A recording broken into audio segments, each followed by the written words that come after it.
Bonjour à tous, on se retrouve aujourd'hui pour un nouvel audio. Aujourd'hui le sujet ce sera l'échelle de Jacob. Alors je tiens d'abord à préciser que comme vous le savez bien, comme j'ai déjà dit plusieurs fois, la Bible ce n'est pas que des histoires, que des écritures, mais comme l'a dit Jésus-Christ, toute l'écriture en témoignage de lui. Comme il a dit aux pharisiens, vous cherchez la vie en scrutant les écritures, mais ce sont elles qui rendent témoignage de moi, et vous ne voulez pas venir à moi pour avoir la vie. Donc toutes les écritures qui sont dans la Bible sont inspirées de Dieu, sont inspirées et données par l'Esprit de Dieu aux prophètes, mais toutes ces écritures rendent témoignage d'une seule personne, Jésus-Christ. D'accord ?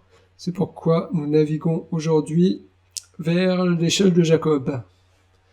Alors, je vais vous lire l'écriture, je vais vous donner la révélation et un peu de doctrine. Alors, on commence. C'est Genèse, chapitre 28, verset 10. Je lis, au nom du Seigneur. Jacob partit de Beersheba et prit la direction de Charan. Arrivé à un certain endroit, il y passa la nuit car le soleil était couché. Il prit une pierre dont il fit son oreiller et il se coucha à cet endroit. Il fit un rêve. Une échelle était appuyée sur la terre et son sommet touchait le ciel. Des anges de Dieu montaient et descendaient par cette échelle. L'Éternel se tenait au-dessus d'elle et il dit « Je suis l'Éternel, le Dieu de ton grand-père Abraham et le Dieu d'Isaac. La terre sur laquelle tu es couché, je te la donnerai à toi et à ta descendance.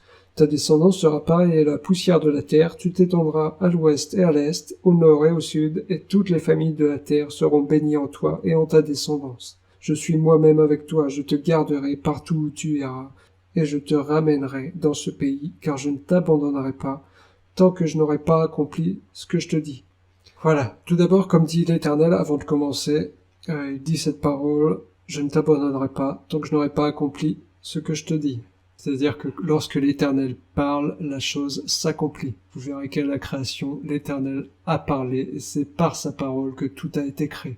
Ok, donc toute parole de l'Éternel est créatrice. Or, que nous dit l'apôtre Jean au sujet de Jésus-Christ, la parole était avec Dieu, la parole était Dieu, et la parole s'est faite chair, et nous avons contemplé sa gloire comme étant la gloire du Fils venu du Père. C'est-à-dire que Jésus-Christ, quand on dit le Fils, c'est l'Éternel qui est venu dans la chair pour accomplir un service. D'accord ? Mais c'est la parole qui était au commencement, qui est créatrice de toutes choses. C'est-à-dire que lorsque Jésus-Christ marchait, lorsqu'il y avait la maladie, Jésus-Christ parlait et par sa parole, il crée la guérison.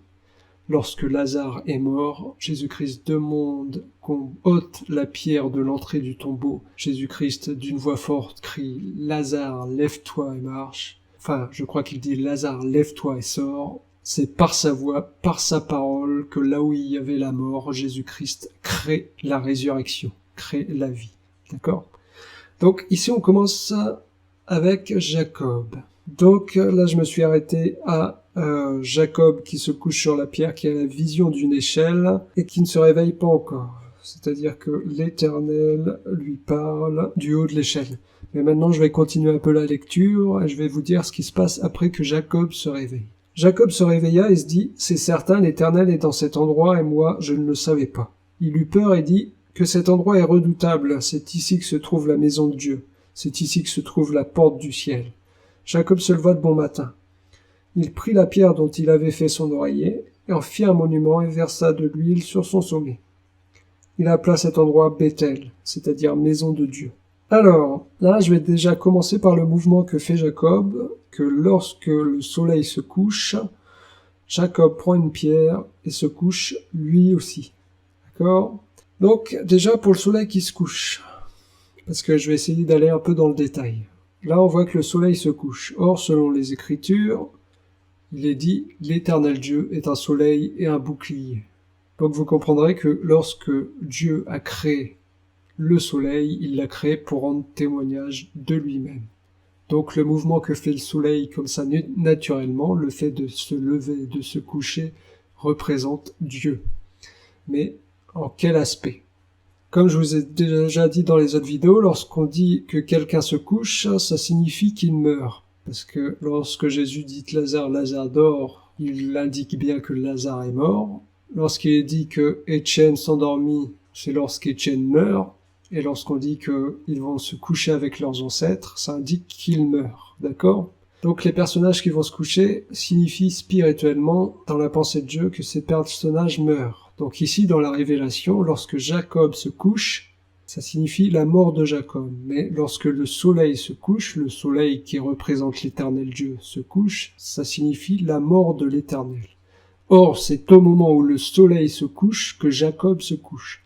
C'est-à-dire que le véritable Jacob, Jésus-Christ, quand il est venu sur la terre, lorsqu'il se couche, lorsqu'il meurt, le soleil se couche, l'Éternel meurt. Pourquoi ? Parce qu'il est lui-même l'Éternel venu en chair. D'accord ?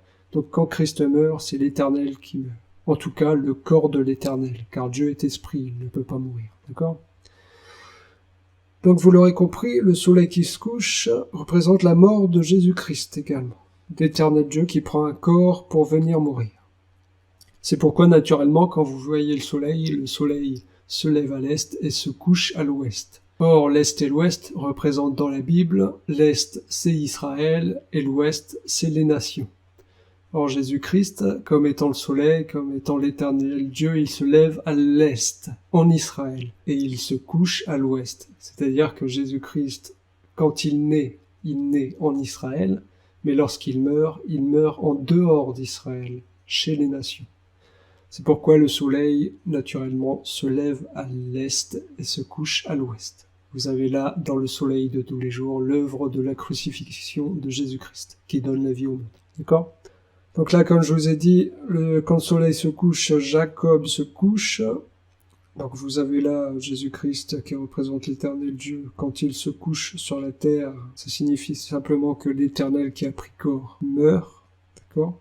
Or, Jacob se couche sur la pierre dont il se sert ensuite pour faire un monument, pour faire un autel. Or, cette pierre-là a plusieurs fonctions. C'est-à-dire que l'Éternel Dieu, quand il demande à quelqu'un de faire un autel pour les sacrifices, il demande de le faire sur une pierre. Et pareil, quand il demande à quelqu'un de lui faire un autel en tant que monument, il lui demande de le faire avec des pierres. C'est-à-dire que la pierre peut servir d'autel pour les sacrifices, mais la pierre peut aussi servir d'endroit qui représente la maison de Dieu. Alors vous voyez ici que Jacob se sert d'une pierre pour se coucher. Ce qui signifie simplement que Jacob se couche sur l'autel. C'est-à-dire que Jésus-Christ, quand il meurt sur l'autel. Le véritable autel pour Jésus-Christ, c'est la croix, l'autel du sacrifice. D'accord ? Donc c'est simplement ça, le mouvement de Jacob qui se couche, qui représente Jésus-Christ qui meurt. D'accord ? Mais que se passe-t-il lorsque Jacob se couche ? Il a la vision d'une échelle, et sur cette échelle, il voit des anges de Dieu qui montent et qui descendent. Et au sommet de l'échelle, il voit l'éternel Dieu lui-même. Or que dit Jésus-Christ lorsqu'il est venu sur la terre, il dit à ses disciples, « Désormais vous verrez les anges de Dieu monter et descendre sur le Fils de l'homme. » En disant qu'il est lui-même le Fils de l'homme. Ok ? Ça signifie quoi ? Ça signifie simplement que c'est Jésus-Christ, c'est sur lui que descendent et montent les anges de Dieu. Or, que sont les anges de Dieu ? Il est dit dans la parole, Dieu fait de ses anges des esprits. Or, les apôtres nous disent, il n'y a qu'un seul esprit venu de Dieu, c'est l'esprit de Dieu. C'est pourquoi dans la Bible, quand il est dit l'ange de l'Éternel, ça signifie simplement l'esprit de l'Éternel. Donc là, les anges de Dieu qui montent et qui descendent, c'est simplement l'Esprit de l'Éternel qui monte et qui descend. Pourquoi est-ce qu'il monte et qu'il descend sur le Fils de l'homme qui est Jésus-Christ ? C'est parce que c'est en Jésus-Christ que nous avons le baptême de l'Esprit, c'est-à-dire l'Esprit qui descend sur nous, et c'est en Jésus-Christ aussi que nous avons la résurrection en esprit. D'accord ? Car lorsque nous ressusciterons, comme le dit l'apôtre Paul, nous nous revêtirons de Christ.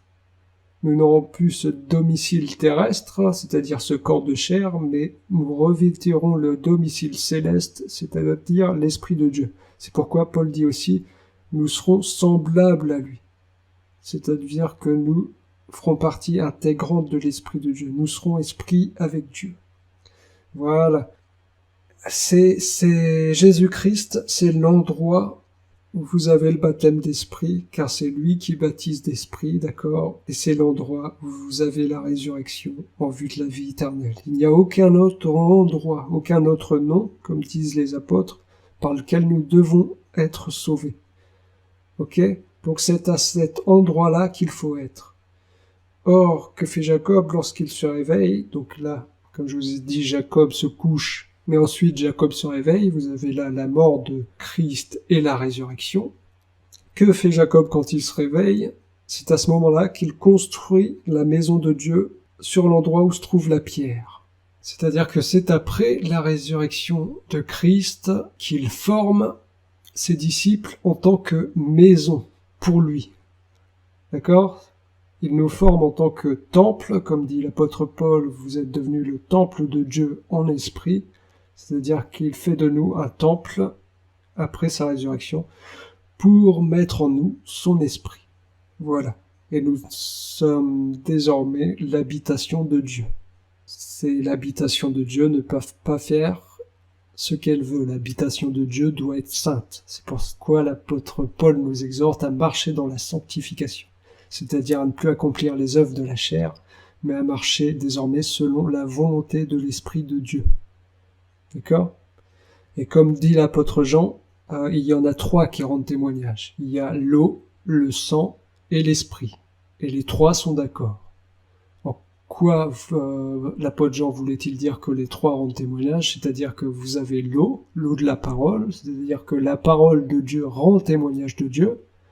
Vous avez le sang, qui est la vie de la parole, qui est la saine doctrine, je vous expliquerai ça plus tard, qui est la vie de la parole. Donc votre manière de vivre terrestrement, c'est le sang, c'est ce qui rend témoignage également.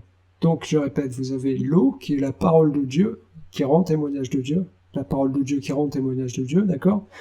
Mais vous avez la saine doctrine, qui est votre manière de vivre, qui rend également témoignage de Dieu, d'accord? Et vous avez l'esprit qui rend témoignage de Dieu. L'esprit en tant que puissance de miracle, de guérison de l'âme et du corps, de miracles divers. Ça, c'est l'esprit. D'où le fait que l'apôtre Jean dise que l'eau, le sang et l'esprit rendent témoignage et les 3 sont d'accord. Parce que la parole, votre manière de vivre et les miracles rendent témoignage de Dieu. Voilà. Donc, où en étais-je? Parce que là, je m'éparpille un peu partout, mais c'est bien, comme ça vous comprenez. On va au-delà, non pas au-delà de ce qui est écrit, mais au-delà du sujet qui était prévu aujourd'hui. Mais c'est une bonne chose pour vous édifier ou pour vous donner foi pour ceux qui écoutent. Comme il est dit aujourd'hui, si vous entendez sa voix, n'endurcissez pas votre cœur. Au contraire, faites appel au nom de l'Éternel qui vous ouvrira.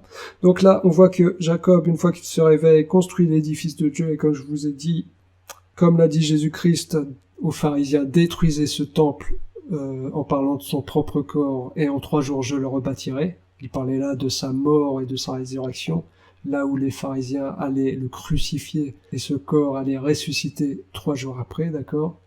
Il parle du temple dans son corps, donc ce corps doit être anéanti, le corps de chair, afin que le corps céleste, afin que le véritable temple, ce qui devient le temple de Dieu, comme le dit l'apôtre Paul, vous êtes le corps de Dieu, le temple de Dieu en esprit. Il faut d'abord que Jésus-Christ meure afin qu'il nous forme en tant que son temple céleste. D'accord?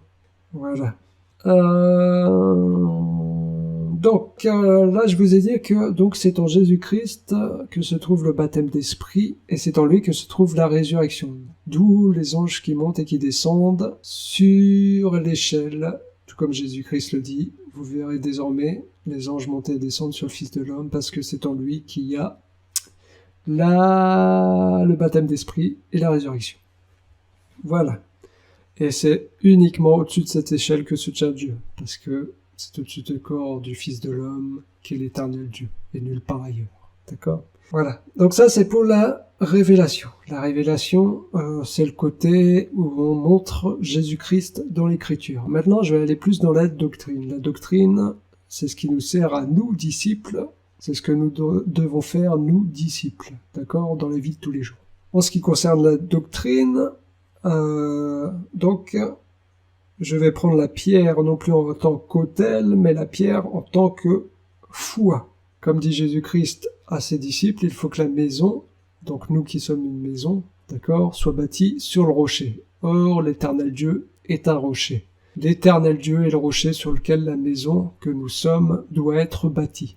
Et comme le prophétise l'Éternel, ce rocher, qui est l'Éternel, sera frappé, afin qu'il en sorte l'eau. À travers cette déclaration, l'Éternel prophétise que l'Éternel lui-même, en tant que rocher, sera frappé afin que l'eau de vie sorte. L'eau qui abreuve vraiment, qui étanche la soif. Comme l'a dit Jésus-Christ à la femme à qui il a demandé de l'eau, il lui a dit « Si tu savais celui qui te demande de l'eau, qui il est, tu lui demanderais toi-même de l'eau, il t'en donnerait, et cette eau jaillirait en toi jusque dans la vie éternelle. » Et l'apôtre Jean ajoute « Cette eau dont Jésus-Christ parlait, c'est l'Esprit Saint. » Ok, donc la véritable eau qui étanche notre soif et qui nous nourrit, c'est les paroles d'esprit et de vie. Amen. Voilà. Donc, là, bon, faut que j'arrête de faire des détours par-ci par-là parce que, à force, bon, c'est une bonne chose. Hein. Si je le dis, c'est que l'esprit me met à cœur de le dire, c'est que pour quelqu'un soit édifié et comprenne ces choses, d'accord, que quelqu'un ait foi, quelqu'un qui écoute. Donc, toi, si tu écoutes, n'attends pas, va révérer l'Éternel si tu as foi. N'attends pas. Donc là, je disais que la pierre ici, c'est la foi, c'est l'Éternel Dieu lui-même. Car la véritable foi, c'est la foi venue de l'Esprit. C'est pourquoi Jésus-Christ dit à l'apôtre Pierre, « Tu es Pierre, et sur cette pierre je bâtirai mon église. » C'est parce que c'est sur la foi de Pierre qu'il bâtit son église. Pourquoi ? Parce que Pierre est le seul apôtre lorsque Jésus-Christ marchait. C'est le seul apôtre avant que Jésus-Christ meure, à qui il a été fait grâce d'avoir la révélation. Parce que lorsque Jésus-Christ demande aux disciples, « Vous, qui dites-vous que je suis ?» Pierre répond, « Tu es le Messie, le Fils du Dieu vivant. » Et Jésus-Christ lui répond, « Pierre, tu es heureux, parce que ce n'est pas la chair et le sang qui t'ont révélé cela, mais c'est mon Père qui est dans les cieux. » C'est-à-dire que Pierre a eu la foi, non pas grâce à sa propre force, grâce à sa propre chair, mais grâce à l'Esprit de Dieu. Et c'est sur cette foi-là, cette foi de la révélation par l'Esprit, que la maison doit être bâtie. Donc nous qui sommes une maison, un édifice pour Dieu, nous devons être bâtis sur la véritable foi, c'est-à-dire sur la révélation par l'Esprit. D'accord ? Et c'est en cela que Jésus dit aussi à Pierre qu'il lui a donné les clés du royaume. C'est parce que pour entrer dans le royaume de Dieu, ce n'est pas par la volonté de la chair, vous pouvez chercher par la chair, vous ne trouverez pas, mais c'est par la volonté de l'Esprit, c'est-à-dire c'est par une révélation de l'Esprit que vous pouvez entrer dans le royaume de Dieu. Comme Jésus-Christ a dit aux pharisiens, vous retirez les clés de la connaissance et vous ne permettez pas aux gens de pouvoir entrer dans le royaume. C'est-à-dire que les pharisiens, eux, avaient la lettre, mais non pas la révélation par l'Esprit. C'est-à-dire qu'ils appliquaient la lettre de l'écriture littéralement, et ils recherchaient par leur propre force, par leur propre réflexion, ce qu'il fallait faire, ce qu'il fallait appliquer, et ils disaient aux gens leurs propres pensées, ce qui fait que, comme ce n'était pas une révélation de l'Esprit, comme ils éduquaient les gens, non pas par l'Esprit, mais par leurs propres pensées, ça fait qu'ils fermaient la porte du royaume aux gens, d'accord ? Qu'ils n'entraient pas eux-mêmes et qu'ils ne permettaient pas aux autres de rentrer. Pourquoi ? Parce que pour permettre aux autres de rentrer, il faut donner les paroles qui sont esprit et vie. Il faut donc avoir la révélation par l'Esprit. D'accord ? Donc, vous pouvez avoir foi que lorsque vous écoutez un prédicateur qui vous communique la révélation par l'Esprit. C'est pourquoi dans les églises d'aujourd'hui, je dis que tous les bâtiments que vous voyez là, tous les bâtiments qui vous parlent de Jésus-Christ, où les gens se rassemblent, où Jésus-Christ est prêché, oui, Jésus-Christ est prêché, mais c'est un faux Christ, c'est une fausse foi, d'accord ? C'est pourquoi vous verrez que très généralement, dans ces églises-là, le péché n'est jamais parti, le péché reste, les gens sont toujours prisonniers du mal, il n'y a aucune délivrance, il n'y a rien du tout. C'est simplement parce que ces églises qui prétendent parler au nom de Jésus-Christ en parlent, mais non par l'esprit, par des paroles qui sont esprit et vie, non par la révélation de l'esprit, mais par des réflexions humaines, par la réflexion de la pensée humaine sur l'écriture. Et cette pensée, c'est la mort. Et ça communique la mort.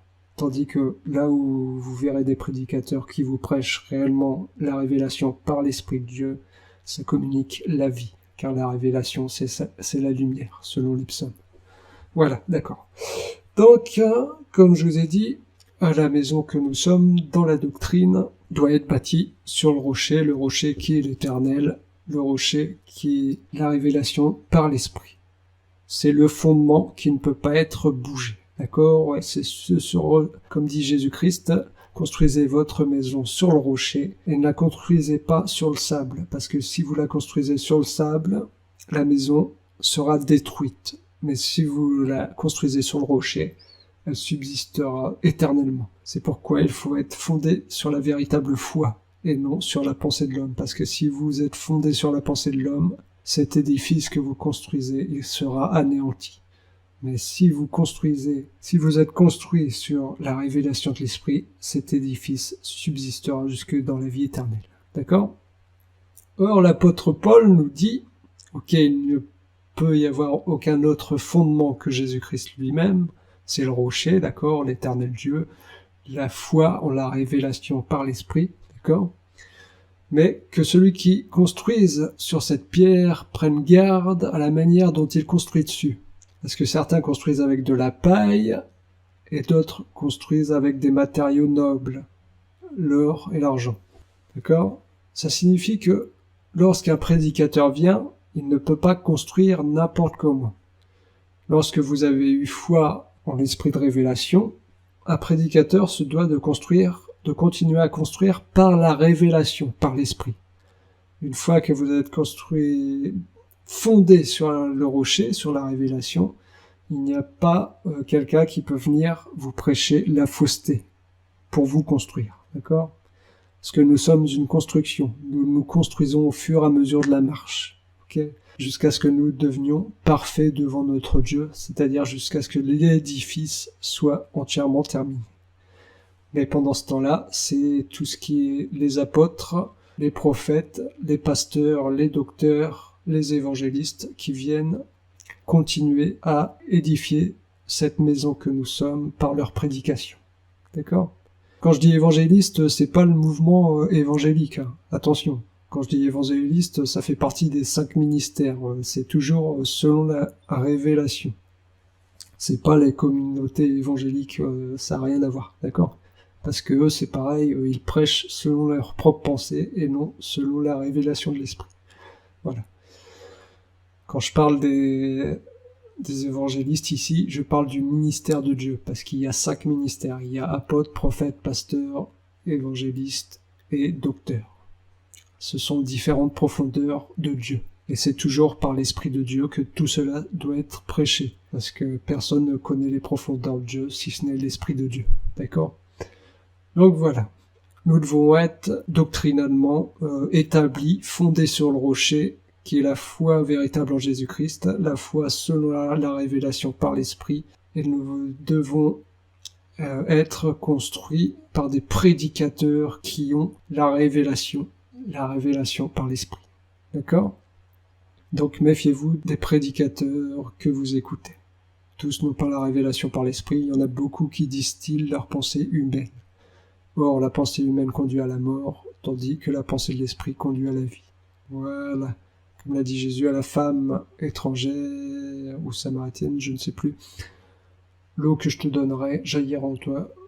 Cette eau deviendra une source jusque dans la vie éternelle. C'est-à-dire que l'eau véritable, l'Esprit Saint que Jésus-Christ nous donne, qui est l'Esprit de Dieu, son propre esprit, doit jaillir. C'est une source qui a différentes profondeurs, et chaque ministère d'apôtre, prophète, pasteur, docteur, évangéliste ont une profondeur différente, d'accord? Mais partout où parvient cette eau, c'est la vie qui jaillit, d'accord?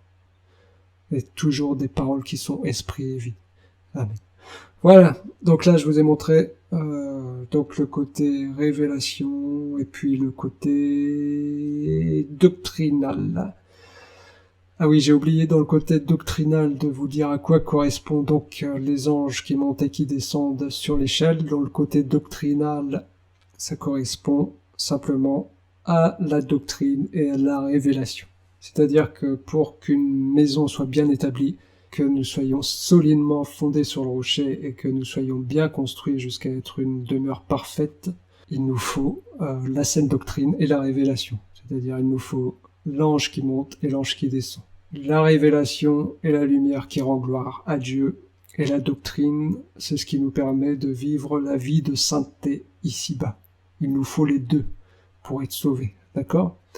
Comme vous le voyez, lorsque Israël est en Égypte, comme le disent les apôtres, toutes ces choses leur sont arrivées afin que ça nous enseigne, d'accord ? Donc lorsque Israël était en Égypte, était prisonnier, esclave en Égypte, Dieu leur a dit de rester dans leur maison et qu'il allait frapper l'Égypte de plein de fléaux. Mais par contre, là, dans la maison où se trouvent les Israélites, cette maison ne serait pas frappée par les fléaux.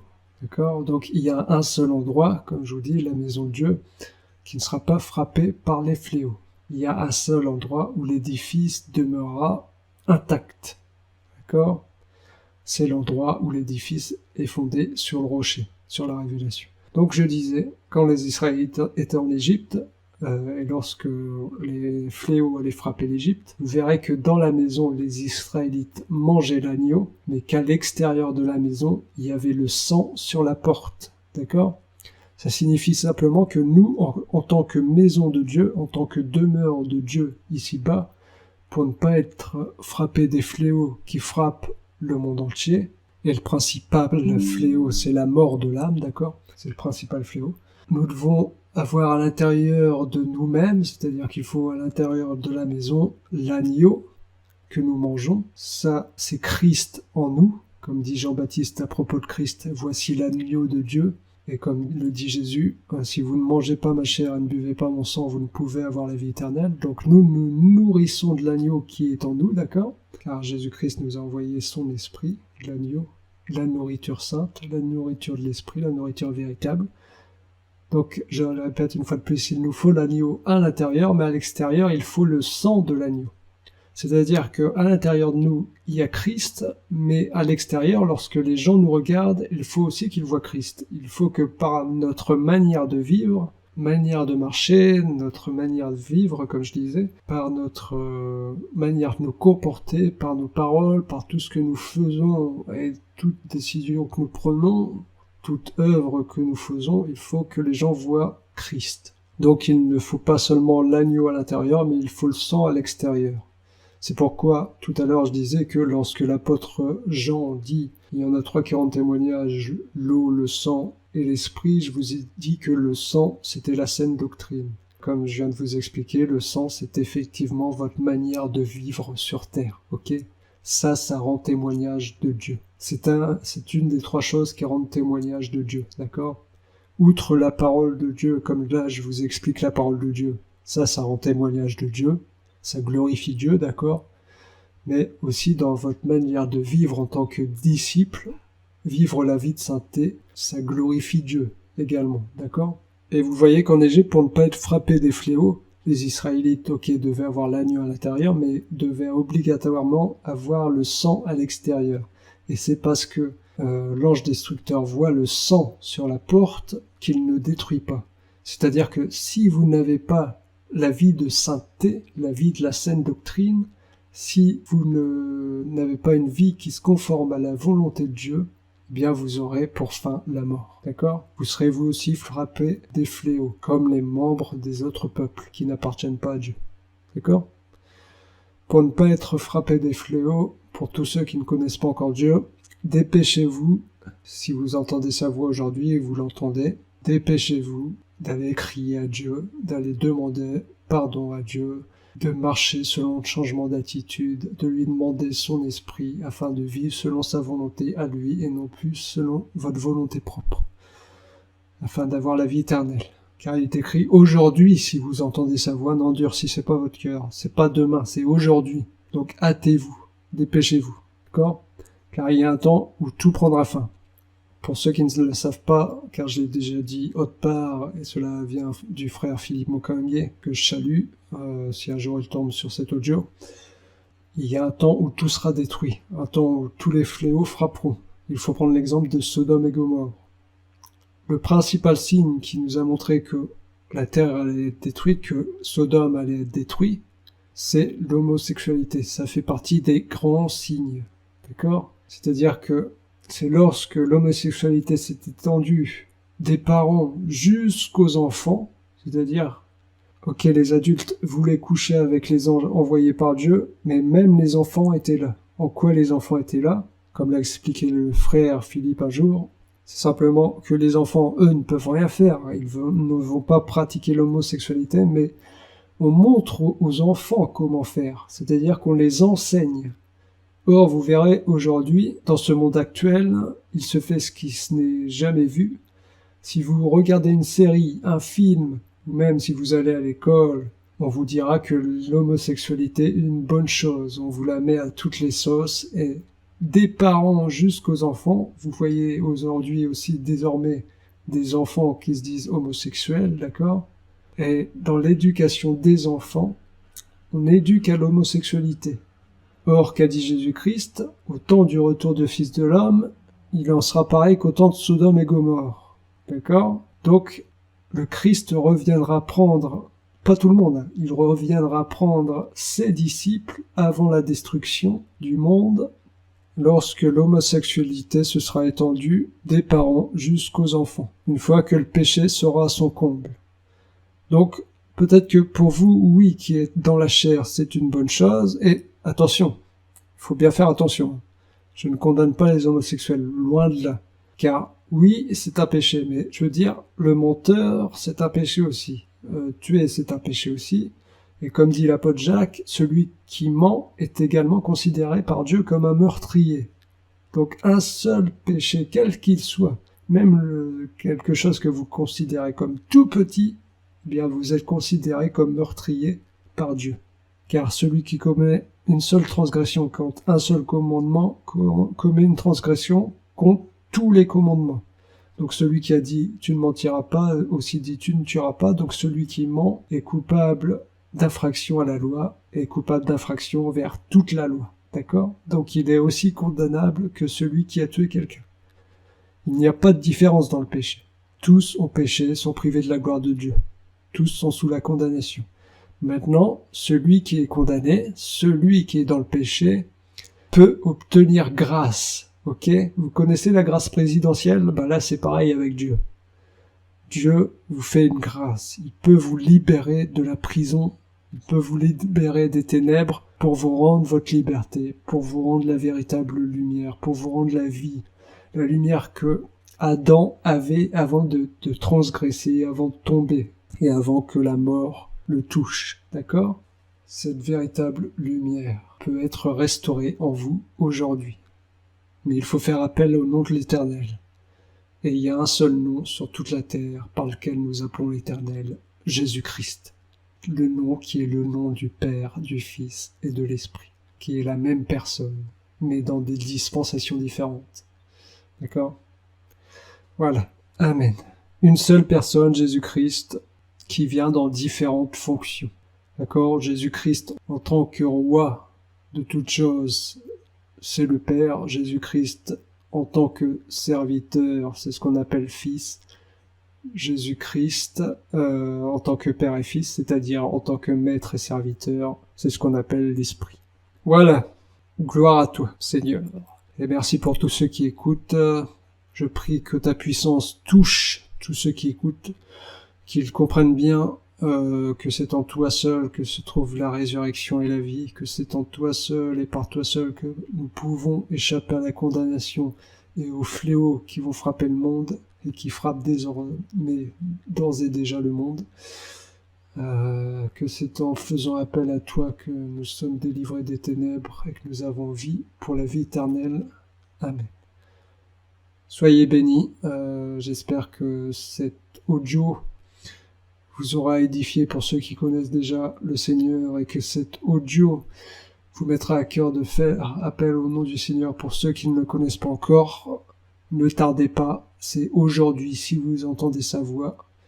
N'endurcissez pas votre cœur, mais faites appel au nom du Seigneur afin qu'il vous fasse entrer dans la maison qui ne sera pas frappée par les fléaux, afin qu'il vous fasse entrer dans la maison où il y a la nourriture céleste, la nourriture sainte, afin que vous ayez le sang à la porte, que vous marchiez selon sa volonté, afin de plaire au Dieu puissant et de le révérer dans l'éternité, pour l'éternité, dans sa douceur, dans son amour, dans sa bonté, loin de toute ténèbres, loin de toute agitation, loin de toute douleur.